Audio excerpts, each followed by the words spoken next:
If you are a young female and have had to trade beauty for boardroom recognition and the acceptance of the corporate world, this nugget may just change your life. Kate Vol is young, modern, and has been a model and has learned very fast much about what it takes to be accepted as a 24-year-old in international business. Okay, so, I often say to people that sometimes you just have to take that leap of faith. We always say that progress does not come from a place of comfort zone, and I learned it the hard way, that if you weren't born with the golden spoon in your mouth, you will see it yourself eventually. I'm just 24, but I traveled most of the world, and I did 180 in terms of my career pivoting, because I went from being a full-time model to, talk show host in an educational platform, and being in sales, being in Web3 space.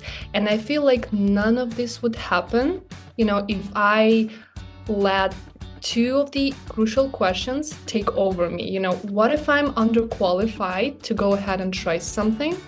And what if I fail, and I will end up being financially challenged? Because I think a lot of people are afraid of that. And I think, when you're feeling that way, like I once did, it's really high time to talk to your inner self. Because we were born into this world of, lots of possibilities, so much to do, so much to explore and see, just to end up doing something that we hate on a daily basis.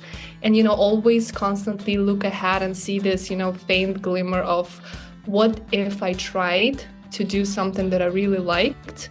And I think the answer is that successful people, they will never judge you for trying. And unsuccessful people do really want to, rely on their opinion. And when it comes to being financially challenged, I also learned it myself, and I saw it in most of the people that I personally admire. You will end up being financially challenged eventually, because doing something that you do not like will leave you burned out, and you will struggle to even keep up with the task and the job that you were doing in your comfort zone. So I always say, take that leap of faith. And even if you think that you missed that moment of trying something, you should still go ahead, because, I think it's always the right time. Are you a woman who resonates with the podcast you just heard? If you are, and have some wisdom to share with the world, contact us today at onegoldennugget.com. We want to hear from you all to help many others be more and share.